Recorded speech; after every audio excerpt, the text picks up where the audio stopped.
정말 크게 행하고 하나님 말씀대로 행했는데도 이렇게 고난과 고통 속에서 이런 고백들, 기도를 했던 것을 봤는데요. 오늘은 반대의 분을 보려고 합니다. 주님께서 보여주신 분이 있는데 혹시 살려달라고 기도하신 분 아시나요? 우리 성도님들? 정말 죽기 싫다고 반대인 분이 계신데 아마 바로 아실 거예요. 히로 시작하는 거예요. 예. 예. 오늘은 그 반대였던 히스기야 왕과 하나님의 영광에 대해서 성도님들하고 같이 교제하기를 원합니다. 히스기야 왕은 사실 저는 역사서를 정말 좋아해요. 성경에서 지난번에도 잠깐 얘기했는데 사사기하고 이런 역사적인 사실에 대한 역사서를 너무 좋아해서 많이 보는데 이 히스기야 왕에 대해서는 우리 장로님들이나 강단에서 전하실 때마다 귀가 막 쫑긋해져가지고 듣게 되더라고요. 그만큼 다윗 왕과 더불어서 많이 언급이 되고 또 하나님께서 많이 사랑하셨던 왕인데 히스기야 왕에 대해서 한번 같이 나누기를 원합니다. 이름의 뜻은 여호와께서 강하게 하신다는 뜻입니다. 히스기야. 활동 시기는 BC 745, 717 왕의 자리에 올라서 29년간 통치했다고 합니다. 출생과 사역을 보면 바로 아버지였던 아하스 왕은 굉장히 악한 왕이었습니다. 자기 자식을 몰렉에게 불 가운데 던지기도 했던 왕이고 이방 특히 저 아수르의 신들을 데리고 신을 섬기는 제단을 만들고 섬겼던 정말 악한 왕인데요. 그 악한 왕 아하스의 아들로 태어나서 25세의 왕좌에 올라서 통치를 시작합니다. 그리고 하나님께로부터 넌 죽게 될 거니까 유언을 빨리 작성해라 이런 명령까지 들었던 왕입니다. 전에 한번 볼까요? 두 왕국이 이제 나오는데요. 아시다시피 다윗 이후에 솔로몬이 많은 이방 신들을 섬기면서 하나님께 저주를 받게 되고 솔로몬 사후에 그 르호보암 시대 때 왕국이 둘로 나뉘게 됩니다. 그래서 남방 유다 왕들은 르호보암을 시작으로 해서 쭉 계보가 이어지고요. 북방에 남방 유다는 이제 아시다시피 유다와 베냐민 지파가 중심이 돼서 세워졌고 북방 이스라엘은 나머지 10지파들이 중심이 돼서 세워졌고 첫 번째는 여로보암이라는 사람이 왕이 됩니다. 먼저 선한 왕들을 한번 보겠습니다. 성경에서 연대기나 아니면 이제 성경 공부 시간에 많이 배웠었던 내용인데 남방 유다 왕들 가운데서는 8명이 선한 왕이었다고 이렇게 얘기를 하십니다. 말씀에 나와 있고요. 특히 23, 16번에 히스기야 왕과 요시야 왕은 다윗 이후로 정말 선한 왕이었다고 칭찬을 많이 받은 왕입니다. 혹시 북방 이스라엘 왕 중에는 선한 왕이 누구였는지 기억나시나요? 저도 몰랐는데 없더라고요. 한 명도 한 명도 없어. 네. 이유가 있더라고요. 많은 분들이 여기 여러 가지 이유로 분석을 하셨지만 제가 와닿았던 이유는 이 차이인 것 같습니다. 먼저 다윗 왕이 남유다의 선한 왕들이 그래도 8명 이렇게 나올 수 있었던 것은 그들의 롤모델이라고 하죠. 그들이 본받고자 했던 왕이 다윗이었기 때문입니다. 그러면 당연히 북이스라엘은 롤모델이 여로보암이었습니다. 여로보암이라는 사람은 하나님이 이스라엘 백성들이 예루살렘으로 하나님을 섬기러 가면서 자기를 떠날까봐 두려워서 금송아지를 사마리아로 가지고 와서 만들어 놓은 악한 왕입니다. 우상 숭배를 시작한 왕이고요.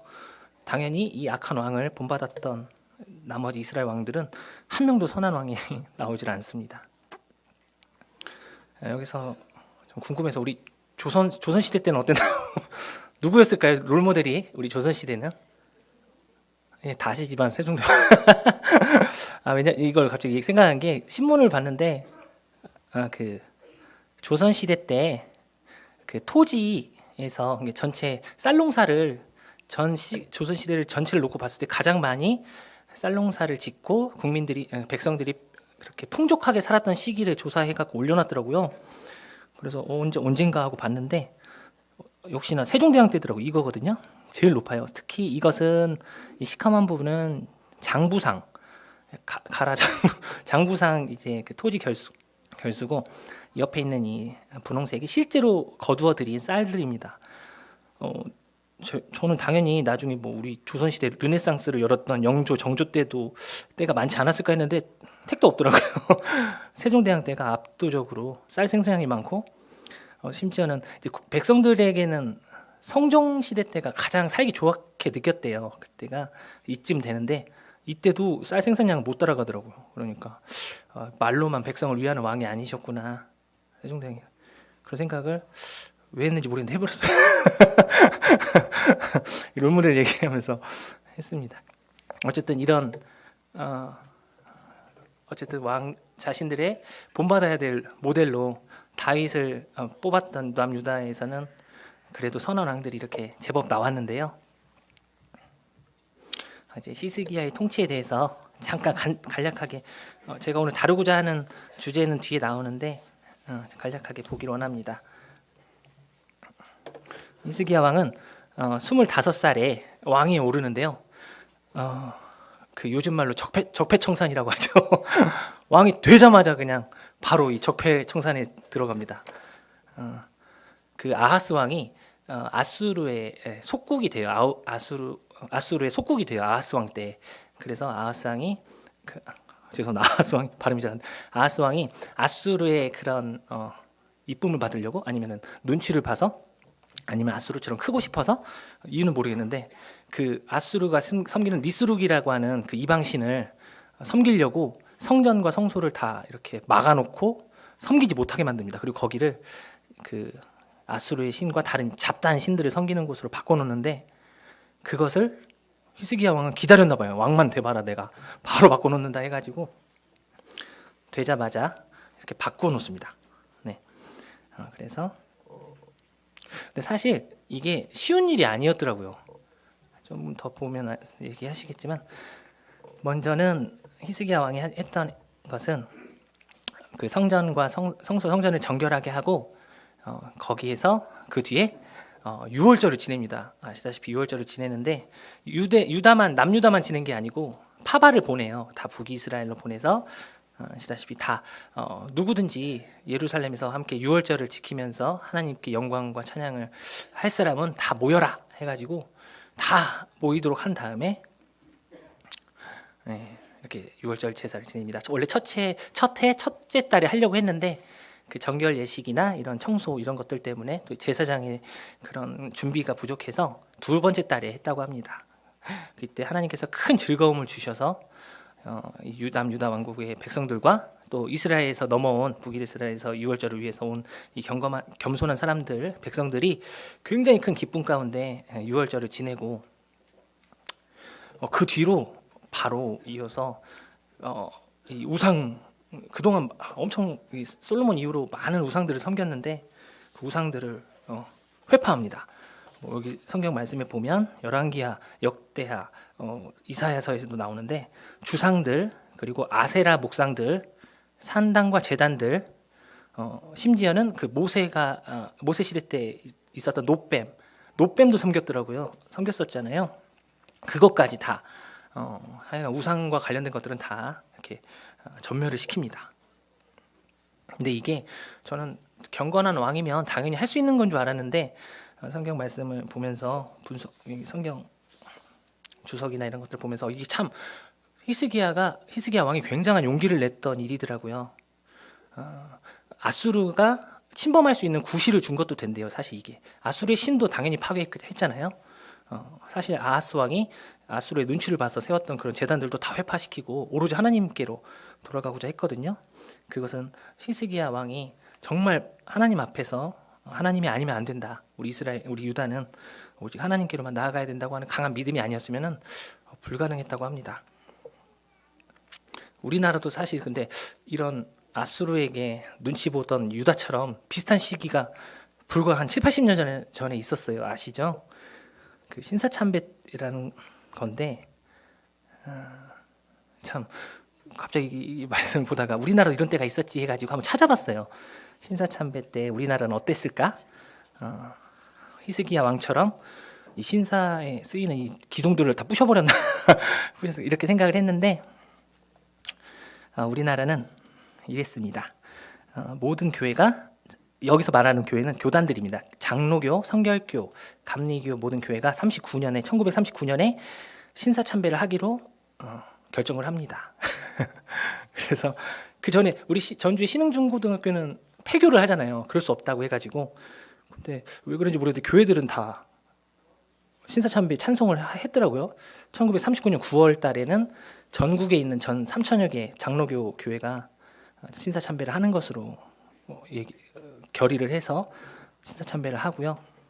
근데 참 안타까운 게 전 이것이 당연히 일본의 강압에 의해서 했을 거라고 생각을 했는데 연구 결과를 보니까 강압도 안 했는데 알아서 한 거예요. 알아서 강압하기도 전에 이미 알아서 그 아까 말했던 3천여 개 교회 중에 74%는 이미 이런 강압이 있기 전에 알아서 자발적으로 신사참배에 찬성을 해서 했고요.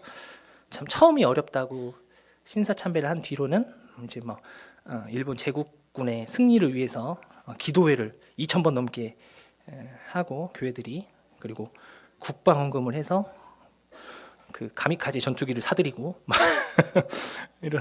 이런 일들을 했더라고요. 참 안타까운 일이던데 모르겠습니다. 이 신사참배가 사실 종교 행위도 아니다 말이 많은데 아니다고 하더라도 이 신사참배를 한 뒤로 이런 예, 이때부터 우리나라 국민들 사이에 어떤 인식이 생기냐면 기독교는 세상과 타협하고 부패하고 사대주의적이고 민족을 배반한 종교다라는 그런 생각을 하게 된 계기가 됐대요. 이때부터 안타깝더라고요. 이만큼 히스기야의 이런 우상 파괴는 사실상 하나님을 절대적으로 의지하지 않았다면 불가능한 일이었을 거라는 이 말씀에 굉장히 동의가 되었습니다. 내가 만약에 그 시대를 살았다면 어땠을까? 히스기야처럼 할 수 있었을까? 하는 생각도 해봤고요. 어쨌든 히스기야는 이렇게 용감하게 일을 하고 이 노뱀도 처단을 합니다. 부셔버립니다. 다. 노뱀에 대해서 분별하신 것 중에 와닿는 게 있었는데 우리 인간은 종교성이 있잖아요. 제가 여기 전동성당 앞에 아시는 분이 이렇게 태조로라고 이렇게 해놓고 거북이를 엄청 크게 이렇게 흰색으로 만들고 그 위에다 태조를 이렇게 딱 써놓은 비석 있거든요. 거기를 지나가는데 할머니 몇 분이 이렇게 지나가면서 이렇게 기도를 한참 추운데 이렇게 한참 서가지고 이 거북이한테 이렇게 비시더라고요. 무슨 뭘 빌었는지는 모르지만 인간의 참 종교성이 이런 거구나라는 걸 봤어요. 하나님을 모르는 인간의 종교성. 근데 이게 참 이 분별에서 뭔 내용이 있었냐면 이 노뱀을 섬기는 게 인간의 본성인데 사람들이 그렇게 특히 생명이 없는 종교일수록 그렇게 물건이나 뭐 유품 막 이런 거에 집착을 한다는 게 죽어 있는 물건에 카톨릭을 보면 아시다시피 뭐 성배니 뭐 롱기누스의 창이니 뭐 어떤 성인들의 뭐 뼈 조각이니 막 이런 식으로 되게 챙기잖아요. 그들이 거짓됐기 때문에 그 빈자리를 채우려고 그러는 것 같은데요. 동방정교라고 해서 카톨릭 다음으로 많은 신자 수가 많다는 그 동방정교는 특히 그림에 그렇게 집착을 하더라고요. 그리고 우리 익산 미륵사지 사리 장엄구 고승들의 사리를 모아놓은 이 불교는 특히나 이 사리에 굉장히 집착하잖아요. 뭐 부처님의 오른쪽 발가락 엄지 발가락이 있다네 해가지고 그 뭐 찾아가고 또 이슬람은 무슨 검은 돌이라고 해가지고 메카에 반드시 평생 한 번은 가야 된다 해가지고 이 돌을 이만큼 인간의 이 하나님을 모르는 이 죽어 있는 종교들의 특징은 이런 죽어 있는 것을 생물을 아무 쓸데기 없는 것들을 섬긴다는 겁니다. 근데 히스기야는 굉장히 하나님 앞에서 깨어 있었던 왕이었던 것 같습니다. 이것까지 다 박살을 냅니다. 그리고 이스라엘 백성들, 이 남유다 왕국의 백성들의 마음을 하나님께로 돌리기 위해서 노력을 하는데요. 근데 참 이거 저도 몰라 하면서 제가 강단에서 장로님들이 그렇게 말씀을 많이 해주셨는데도 잘 몰랐는데 그 살마네셀 왕이 이 아수르의 왕인데 BC 720년에 사마리아 북이스라엘을 드디어 침공을 합니다.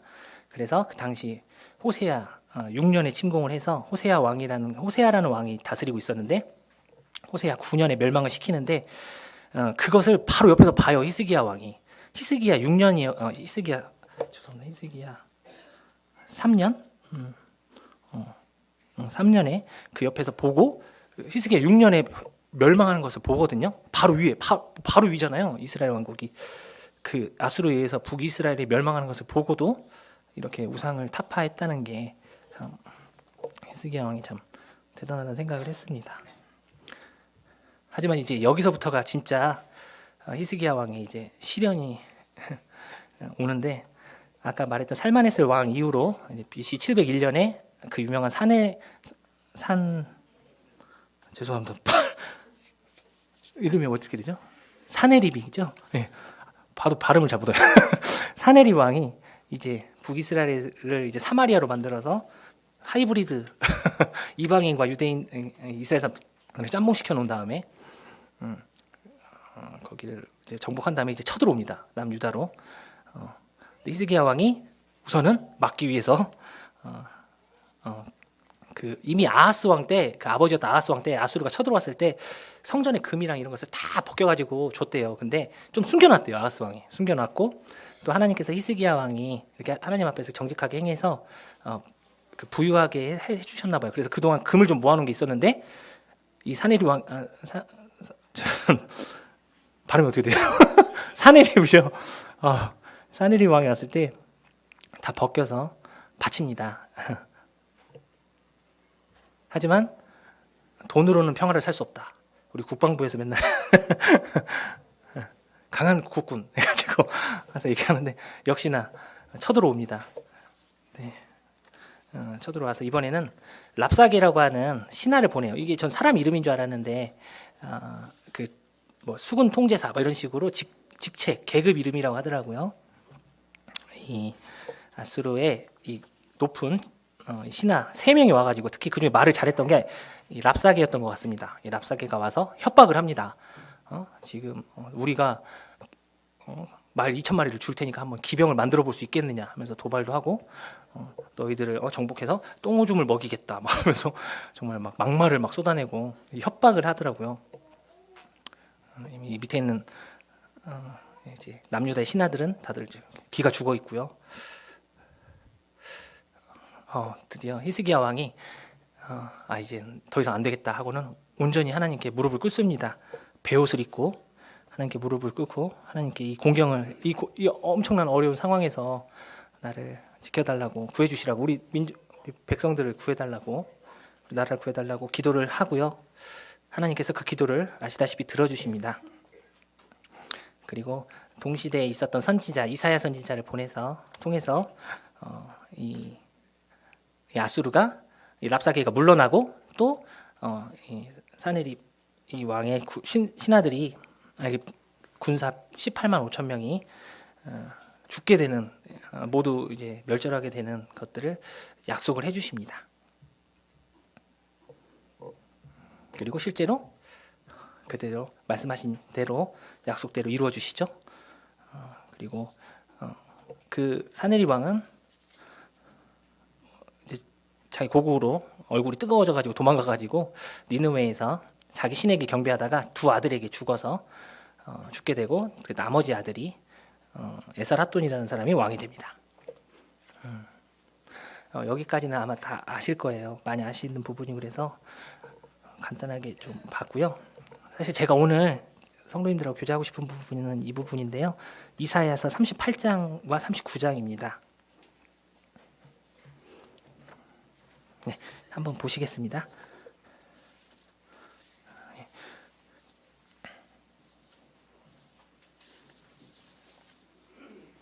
제가 한번 읽어보겠습니다. 이사야 38장 1절입니다.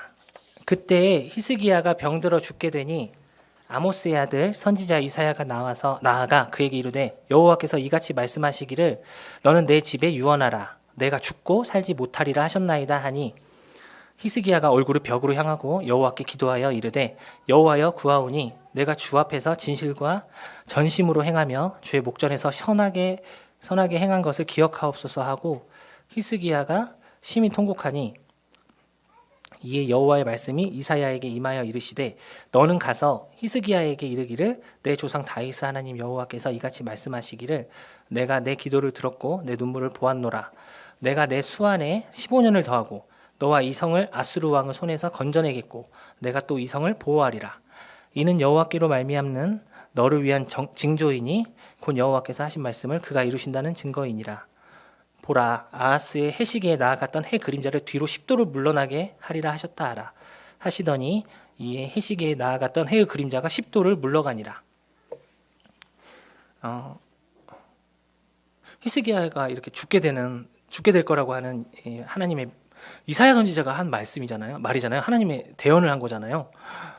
이때 히스기야는 얼마나 힘들었을까요? 참. 그리고 이 사건은 거의 그 아수르의 사네립 왕의 침공과 거의 비슷한 시기에 일어났다고 합니다. 설상가상이라고도 하고 엎친 데 덮친 격이라고도 하는데 나라는 멸망하게 생겼고 자신은 그 전에 죽게 생겼고 그것도 참 자식도 남기지 못하고 하나님께서 분명히 다윗에게 너의 후손이 내 앞에서 정직하게 행하면 보호해 주신다고 계속 이어갈 수 있도록 해주신다고 하셨는데 이렇게 내가 자식도 남기지 못하고 므낫세가 사실상 이 이후에 태어나잖아요. 아들이었던 므낫세 왕이 히스기야 왕이 정말 열심히 이때 하나님을 찾게 됩니다. 이사야 선지자의 말을 듣고 하나님의 말씀을 듣고 하나님께 참 간절하게 구합니다.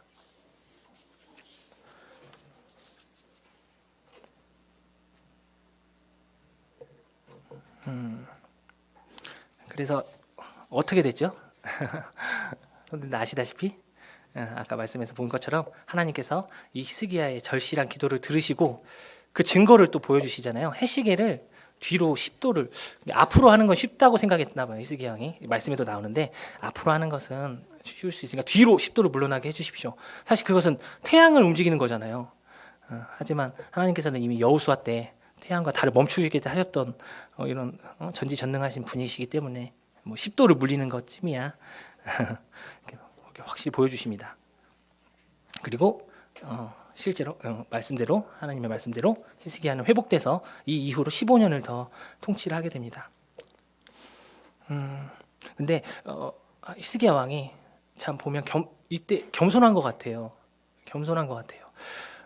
유다 왕들의 이런 아까 선한 왕들 8명을 봤는데 이렇게 히스기야 왕처럼 이런 어려움이 있었을 때 왕의 어떤 존엄이나 어떤 체면이나 이런 거 상관없이 바로 엎드려서 하나님 앞에 이렇게 간구하고 구했던 왕이 없었던 것 같아요. 다윗을 제외하고요. 참 이게 참 하나님 앞에서 겸손하지 않으면 이렇게 하기 힘들잖아요. 그 앞에 있었던 악한 왕들은 하나님께서 그렇게 선지자들을 통해서 경고하셨을 때도 깨닫지 못하고 선지자들을 죽이고 하나님의 말씀을 어겼는데 히스기야 왕은 참 겸손했던 것 같습니다. 그런데 아시다시피 바로 39장에서 히스기야 왕은 그 겸손을 잊어버리고 교만한 모습을 보이게 됩니다. 이사야 39장입니다. 한번 읽어보겠습니다. 1절에 그때에 발라단의 아들 바벨론 왕 무로닥 발라단이 히스기야가 병들었다가 나았다 함을 듣고 히스기야에게 글과 예물을 보낸지라. 히스기야가 사자들로 말미암아 기뻐하여 그들에게 보물창고 곧 은금과 향료와 고배로운 기름과 모든 무기고 있는 것을 다 보여주었으니 히스기야가 궁중의 소유와 전 국내의 소유를 보이지 아니한 것이 없는지라. 이에 선지자 이사야가 히스기야 왕에게 나와 묻되 그 사람들이 무슨 말을 하였으며 어디서 왕에게 왔나이까 하니 히스기야가 이르되 그들이 원방 곧 바벨론에서 내게 왔나이다 하니라. 이사야가 이르되 그들이 왕의 궁전에서 무엇을 보았나이까 하니 히스기야가 대답하되 그들이 내 궁전에 있는 것을 다 보았나이다. 내 창고에 있는 것으로 보이지 아니한 보물이 하나도 없나이다 하니라. 이사야가 히스기야에게 이르되 왕은 만군의 여호와의 말씀을 들으소서. 보라 날이 이르리니 내 집에 있는 모든 소유와 내 조상들이 오늘까지 쌓아둔 것이 모두 바벨론으로 옮긴 바 되고 남을 것이 없으리라. 여호와의 말이니라. 또 내게서 태어날 자손 중에서 몇이 사로잡혀 바벨론 왕궁의 환관이 되리라 하셨나이다 하니 히스기야가 이사야에게 이르되 당신이 이른바 여호와의 말씀이 좋소이다 하고 또 이르되 내 생전에는 평안과 견고함이 있으리로다 하니라.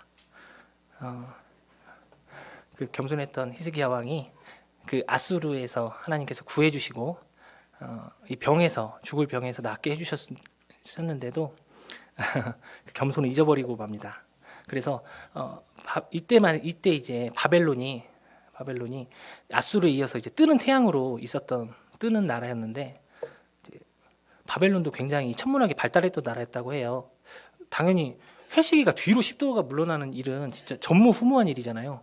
바벨론에서도 이걸 보고, 또 히스기야가 어떻게 저 조그만 나라에서 우리나라의 한 도에 불과한 크기라고 하는데 그런 조그만 나라에서 이렇게 아수르라는 대제국을 물리쳤나 하는 생각에 사자들 겸 첩자를 보낸 거죠. 그래서 바벨론 왕 무로닥 발라단이 신하들을 통해서 왔을 때 사절을 보면은 좀 잘 나옵니다. 이사야가 이르되 그들이 왕의 궁전에서 무엇을 보았나이까 하니 히스기야가 대답하되 그들이 내 궁전에 있는 것을 다 보았나이다. 내 창고에 있는 것으로 보이지 아니한 보물이 하나도 없나이다 하니라. 내 궁전과 내 창고라고 정확하게 얘기를 합니다. 교만해진 거죠. 하나님께서 다 주신 것이고 하나님께서 인도해 주신 건데도 이렇게 얘기를 합니다. 사실상 이때야말로 어떻게 보면 하나님의 영광을 가장 크게 드러낼 수 있는 순간이 아니었을까 하는 생각을 해요. 사실 이 모든 것들은 다 내가 한 게 아니고 나의 목숨도 그 해시기를 뒤로 물른 것도 18만 5천 명이라는 병사를 죽인 것도 다 하나님께서 하신 것이라고, 모든 게 다 하나님의 은혜라고 이렇게 얘기를 했다면 얼마나 하나님께서 영광을 받으셨을까요? 근데 히스기야는 그 사실을 잊어버립니다. 후에 이제 베드로가 요한이 아시는 것처럼 성전 미문에 앉은 안전뱅이에게 그를 낫게 해주면서 해줬던 말씀이 있는데, 베드로가 이르되 은과 금은 내게 없거니와 내게 있는 이것을 내게 주노니 나사렛 예수 그리스도의 이름으로 일어나 걸으라 하고, 만약에 이렇게 얘기를 했다면 히스기야 왕이 어땠을까요? 참 신기해요. 히스기야 왕이 그렇게 겸손했지만 이렇게 교만한 마음으로 갖게 되어서 결국에는 이 남유다 왕국을 멸망시키는 기초를 놓게 되고, 앞에서 보았던 모세가 참 지면에서 가장 온유한 자라고 했는데 결국에는 그 한 번의 화를 못 참고 하나님의 말씀대로 하지 않고 물을 터뜨려서 가나안에 못 들어가고, 또 엘리야 선지자가 그 이스라엘 전체를 5천 명이라는 사실 그 하나님을 섬기는 사람이 하나님께서 말씀을 적어주시지 않아서 몰랐을 거 아니에요. 그만큼 유일하게 가장 용기 있었던 엘리야가 그 막판에 이세벨의 위협과 하나님의 신뢰를 잃어버리고 그렇게 낙심으로 용기가 사라져 버려가지고 죽게 간구하고, 또 베드로가 자기 자신에 대해서 그렇게 확신에 차 있었잖아요. 다 도망가도, 다 부인해도 저는 부인하지 않겠습니다. 주님을 배신하지 않겠다고 했는데 다른 사람들 한 번도 부인하지 않을 때 3번 부인하고, 참 이 인간의 강함이라는 게 헛된 것 같아요. 히스기야에도 주님께서 은혜로 돌아봐 주시지 않으면 한 방에 무너지는 걸 봅니다. 근데 제가 사실 많이 묵상했던 부분은 이 부분은 아니겠고요. 선생님 생각하시기에 하나님께서 가장 크게 영광을 받으실 때는 언제일까요? 저는 이렇게 생각해요. 시상식, 금메달, 뭐 대통령 표창, 뭐 이럴 때 소감 한마디 하잖아요. 하나님께 가장 큰 영광을 먼저 드립니다. 이렇게 얘기할 때가 사실 정말 내가 이름을 알리고 모든 대중 앞에서 나의 재능과 어떤 이런 지식이나 이런 것들을 자랑하면서 이것이 내게 아니고 하나님 거다라고 했을 때, 아까 히스기야처럼 이때가 가장 큰 영광을 받으시는 순간이 아닐까라고 생각을 했습니다.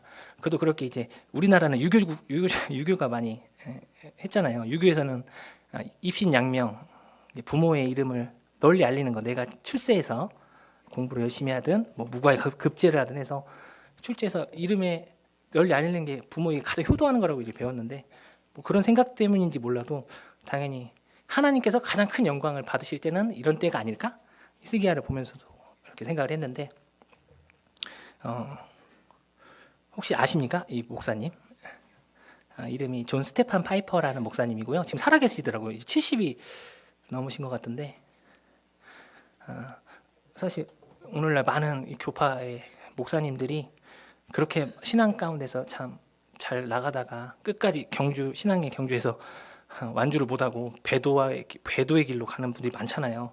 뭐 빌리 그레함이나 유진 피터슨, 뭐 많은 분들이 그렇게 마지막에는 종교 연합이나 배도로 빠지는데, 이분은 지금까지도 그러지 않고 주님 안에서 잘 섬기고 있는 분인데, 이분 특징이 항상 하나님께 가장 큰 영광을 돌리는 게 뭘까?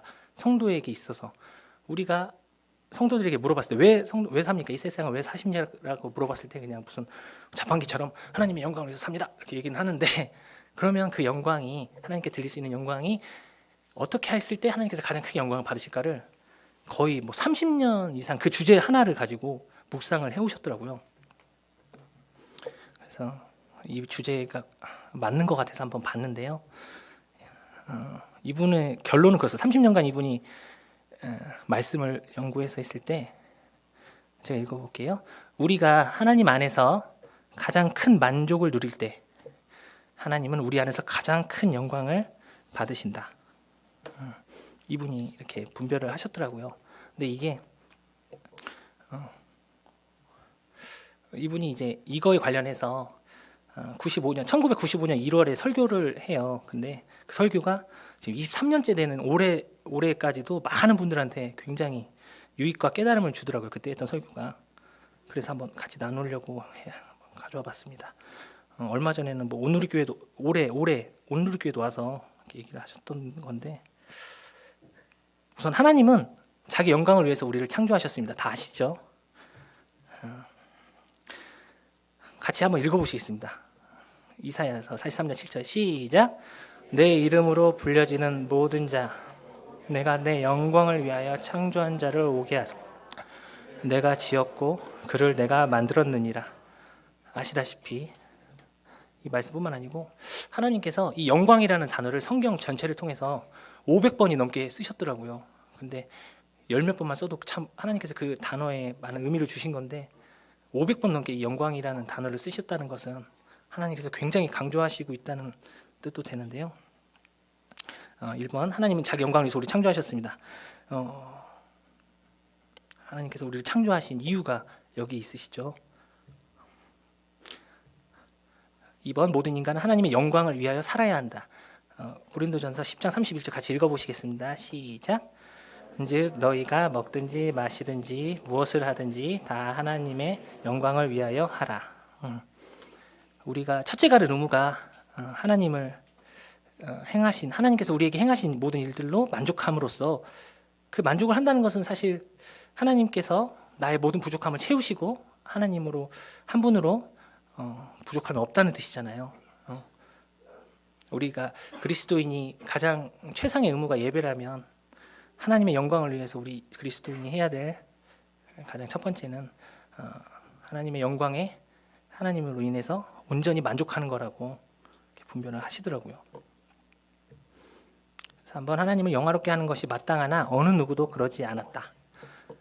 같이 읽어보시겠습니다. 시작. 모든 사람이 죄를 범하였음에 하나님의 영광에 이르지 못하더니. 이번 복음 집회 때도 말씀을 하셨는데, 하나님의 영광에 이르지 못했다는 게 무슨 말일까? 저는 이제 단순히 우리가 인간이 죄를 범하면서 하나님의 그 거룩함에 이르지 못했다라고 얘기를 했는데, 이분은 하나님을 믿었다면 세상 무엇보다 그분을 내 모든 것보다 귀하게 여겨야 되는데, 단 한 사람도 그런 사람이 없었다는 겁니다. 죄를 지었을 뿐만 아니고 그 삶 속에서 하나님 한 분으로 만족을 얻은 사람이 한 명도 없었다는 거예요. 그랬기 때문에 하나님의 영광에, 하나님을 가장 크게 영광을 돌릴 수 있었던 사람도 없었습니다. 그런 뜻으로 얘기를 하셨더라고요. 사실 교만의 본질이 하나님이 아니고 다른 곳에서 만족을 구하는 거잖아요. 우상 숭배도 그렇고요. 아까 이스기 왕이 우상을 타파하려 했던 이유도 거기 있었다고 보는데, 그래서 저는 어쩌면 구약을 통틀어서 하나님께 가장 개인으로 가장 큰 영광을 드린 분이 바로 아브라함이 아닐까 하는 생각을 해봤습니다. 그래서 많은 사람들이 말로는 하나님께 영광을 돌린다고 하고 찬송도 엄청 많잖아요. 뭐 주님 한 분만 한 분밖에는 주님 한 분만으로 찬송을 제가 참 많이 불렀는데 살아오면서 그런 적이 없었던 것 같아요. 저는 이 정말 아브라함이 이삭을 이 찌르는 순간까지 갔을 때 정말 하나님 외에 이 이삭의 숨소리도 하나님보다 더 귀할 수 없다라고 하고 이 이삭을 바쳤을 때가 어떻게 보면 이 개인으로 하나님께 가장 큰 영광을 돌렸던 순간이 아닌가 생각을 해봤습니다. 4번이고요. 하나님은 생명과 기쁨을 주시려고 독생자 예수 그리스도를 보내셨다. 사도행전 16장 30절 읽어보시겠습니다. 시작. 이르되 주 예수를 믿으라. 그리하면 너와 내 집이 구원을 받으리라 하고 요한복음 6장 35절 시작. 예수께서 이르시되 나는 생명의 떡이니 내게 오는 자는 결코 줄이지 아니할 터이요 나를 믿는 자는 영원히 목마르지 아니하리라. 주님을 믿음으로 사실 우리는 사실 하나님 한 분으로 죄 때문에 하나님 한 분으로 만족함을 누릴 수 없는 죄인들이었는데 이 길을 주님께서 아시다시피 열어주셨습니다. 그리고 주님께서 요한복음에서 말씀하신 것처럼 나를 통해서 나를 믿음으로 인해서 너희들이 영원한 줄이지 않고 마르지 않는 만족을 누릴 거라고 말씀을 하셨는데 이게 어쩌면 우리에게 주시는 참 주님의 교훈이 아닐까 하는 생각을 해봤습니다. 제가 저희 집 얘기 좀 그만하라고 하시는데 죄송해요. 할 간증이 이거밖에 없어. 저희 자매가 이제 둘째를 임신하면서 입덧이 엄청 심해요. 전 속으로 주님이 출산의 고통을 이렇게 n분의 1로 해갖고 이렇게 나눠주시나 이런 생각 드는데 정말 집에서 아무것도 못할 정도로 이렇게 힘들어서 누워 있거든요. 근데 이제 열애가 있기 전에는 안 힘들었어요. 그냥 자매 누워 있는 거 이제 봐주고 이제 뭐 내일 할 일하고 자매님 뭐 이런 거 살짝 챙겨주면 됐는데 이제는 열애가 있으니까 할 게 너무 많은 거예요. 할 게 너무 많은 거예요. 제가 또 부끄럽지만 저희 소그룹에서 가장 자매 집안일 안 도와주기로 유명했던 사람인데 제가 부모님께 참 사랑을 많이 받고 자랐는데 결혼해 36에 결혼할 때까지 청소기를 세탁기를 한 번도 안 써봤어요. 결혼하고 처음 써봤어요. 그리고 밥솥에 전기밥솥에 밥을 하는 것도 처음 해봤습니다. 결혼해서 군대도 안 보내주셨거든요. 주님 제가 멘탈이 약한 걸 아시고 면제를 시켜주셔서 이게 그렇게 살다가 36년간 참 그렇게 편하게 부모님 사랑 밑에 살다가 결혼을 해서 이제 그런 일들을 기본으로 해야 되잖아요. 아유 머리도 알고 마음도 알아요. 당연히 자매가 힘드니까 도와줘야 된다는 건 아는데 너무 짜증이 나는 거예요. 하기 싫은 걸 너무 억지로 하니까. 그날도 한 달 반 전이었는데 이 말씀이 하나님께서 내 모든 것으로 아니고 오직 하나님 한 분으로 만족감을 얻을 때 하나님께서 영광을 받으신다는 걸 묵상하는데 이제 당직을 쓴 다음 날이었는데 당직을 이제 새벽 2시까지 잠을 못 자고 그날 이제 풀근무를 또 하고 다 정상 근무를 하고 오니까 피곤하잖아요. 근데 저희 집이 또 엘리베이터가 없어요. 그래가지고 올라오는데 이제 또 집에 들어가서 이제 집안일 할 거 생각을 하니까 짜증이 막 그렇다고 많이 도와드리는 것도 아닌데 그럼 짜증이 불평불만이 막 나오는 거예요. 그런데 그냥 기도를 했습니다. 주님 제가 이렇게 불평불만과 참 걱정 근심으로 참 도 같은 연약한 형편없는 자입니다. 근데 주님 묵상해서 하나님께서 이런 저라도 괜찮으시면 제가 하나님 한 분만으로 만족합니다. 주님 저를 통해서 영광을 받아주십시오라고 기도를 하고 하나님께서 교훈을 주신 게 내가 하나님 한 분으로 만족을 얻으려고 한 게 아니고 결혼과 자녀와 가정에서 얻는 그 안정감이나 그런 편안함으로 만족을 얻으려고 했다는 것을 깨닫게 하시더라고요. 그리고 이제 올라갔는데 그 뒤로 지금 한 달 반이 지났는데 몸은 피곤하거든요. 똑같이. 근데 불평불만이 안 나와요. 왜 그런지 모르겠어요. 그냥 해요. 하면서도 감사도 되고 신기하더라고요. 하나님 한 분으로 만족을 한다는 것이 이런 거구나. 어쩌면 천국에서 주님께서 천국에 가면 뭐 결혼한 것도 뭐 형제들도 다 그런 거 소용없다라고 하셨던 것이 천국이야말로 우리가 오직 하나님 한 분만으로 영원한 안식과 만족을 누리는 곳이잖아요. 그렇기 때문에 이런 말씀하신 게 아닐까 하는 생각도 들었습니다. 하나님에게 만족하여 그의 말씀을 신뢰하고 순종하는 상태, 하나님보다 더 좋아하거나 소중히 여기는 것이 없는 상태, 나를 다스리시는 분이 하나님이라는 사실을 감사히 여기고 즐거워하며 만족하는 순간이야말로 하나님이 가장 크게 영광을 받으시는 순간입니다라고 이분이 분별을 하셨는데, 이 말씀이 정말 많은 사람들에게 참 아멘이 되고 유익을 주고 있습니다. 그리고 이제 마지막 마무리해야 되는데요. 이 하나님의 영광에 대해서 묵상하고 나서 히스기야의 교만은 어떻게 했으면 히스기야가 교만하지 않았을까라고 이렇게 또 생각을 했는데, 그때 마침 영상을 하나 봤습니다. 그래서 한번 같이 보기를 원하는데, 혹시 소리가 나올까요? 그냥 틀면 될까요?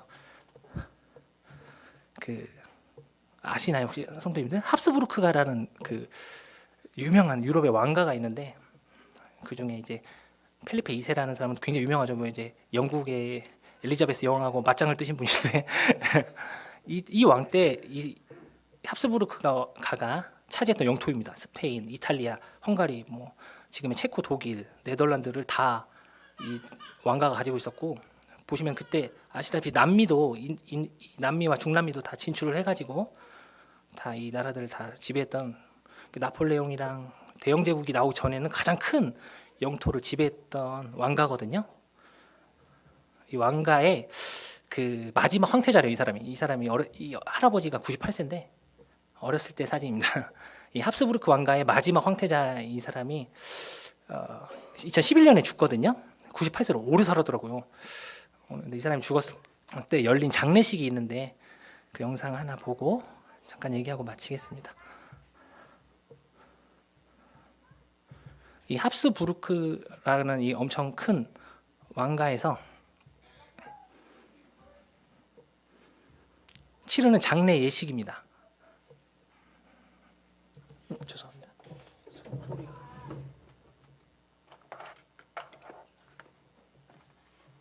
소리가 나는 법 아시나요? 미리 말씀드렸어야 되는데, 그냥 HDMI 꽂으면 되나요?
Wer ist da? Seine kaiserliche Hoheit, Kronprinz von Österreich, königlicher Prinz von Ungarn und Böhmen, der Lombardei und Venedigs, von Dalmatien, Kroatien, Slawonien, Galizien, Lodomerien und Illyrien, Ritter des Ordens vom Goldenen Vlies, Generalinspektor der kaiserlichen Infanterie, Erzherzog Rudolf von Habsburg. Wir kennen ihn nicht.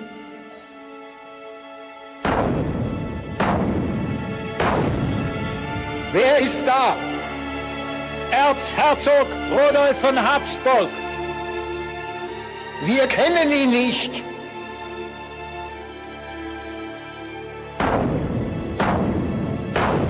Wer ist da? Rudolf, ein armer Sünder.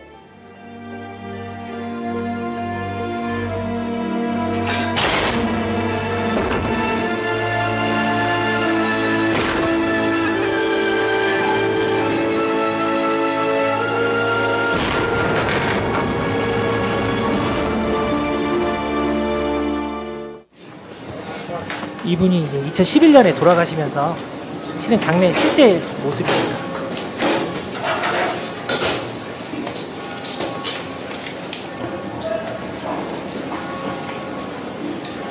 Otto von Österreich, einst Kronprinz von Österreich-Ungarn, königlicher Prinz von Ungarn und Böhmen, von Dalmatien, Kroatien, Slawonien, Galizien, Lodomerien und Illyrien, Großherzog von Toskana und Krakau. 시간 관계상 제가 좀 땡기 너무 이게 엄청 길거든요. 엄청 많아요. 뭐가 막 박사학위 나오고 막 장난. 좀 땡기겠습니다. 시간이 없으니까. Fest für die Freiheit der Völker, für Recht und Gerechtigkeit.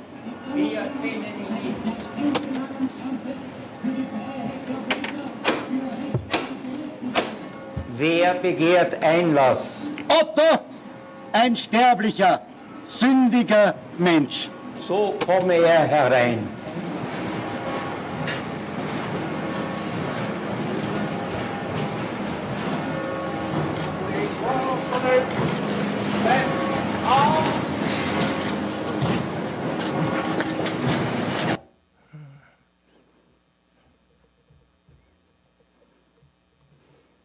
이렇게 생긴 할아버지셨고요. 어쨌든 이런 큰 대제국을 이루었을 때부터 이 장례 절차가 확립이 돼가지고 무조건 이 장례 절차대로 실행을 한다고 해요.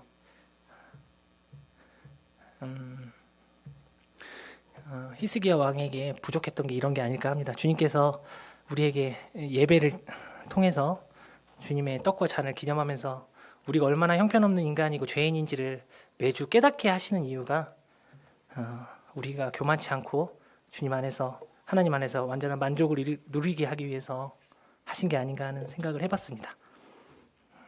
교만하면 그런 만족을 누릴 수가 없잖아요. 다른 것으로 만족을 누리려고 하기 때문에 하박국 선지자와 사도 바울은 이 부분에 대해서 정말 정확히 깨달으셨던 분들 같아요. 비록 무화과 나무가 무성하지 못하며 포도나무에 열매가 없으며 감람나무에 소출이 없으며 밭에 먹을 것이 없으며 우리의 양이 없으며 외양간에 소가 없을지라도 나는 여호와로 말미암아 즐거워하며 나의 구원의 하나님으로 말미암아 기뻐하리로다. 하박국 3장 17절에서 18절.